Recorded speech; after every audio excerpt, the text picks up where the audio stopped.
কিরে সাকিবুল, তো পুরা নন্দীগ্রাম আমি খুঁজা আনো আর তুই এটি বসে আছু?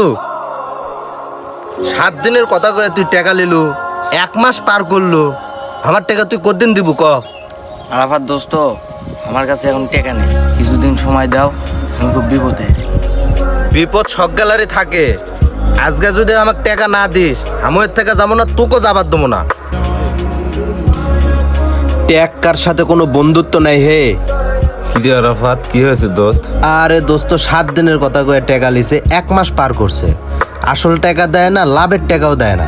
সামান্য কিছু টাকার জন্য তুই তোর পুরনো বন্ধুর সাথে খারাপ ব্যবহার করছিস এবং সবার সামনে অপমান করছিস। ইসলাম বলে, যদি তোমার বন্ধু বা প্রতিবেশী বিপদে থাকে তাহলে তাকে সামর্থ্য হওয়া পর্যন্ত সময় দাও। মনে রাখিস, টাকা আজ আছে কাল নেই, কিন্তু বন্ধু, প্রতিবেশী, আত্মীয় স্বজন এরা কখনো ছেড়ে যায় না। টাকা আসে যায়, কিন্তু বন্ধুত্ব সম্পর্ক অমূল্য সম্পর্ক, যা কখনো টাকা দিয়ে কিনতে পাওয়া যায় না। দেখ আরাফাত, সাকিবুল হয়তো অনেক বিপদে আছে, যা বন্ধু হিসেবে আমাদেরই দেখার দায়িত্ব। বন্ধু, টাকার মায়ায় পড়ে আমি আমাদের বন্ধুত্ব সম্পর্কটাই আমি ভুলে গেছি। সাকিবুল দোস্ত, অতীতের সব কথা ভুলে যাও, তোমার যেদিন সমস্যার সমাধান হয় তুমি সেদিনই আমাকে টাকা দিও। এখন চলো সবাই মিলে চা খেতে যাই।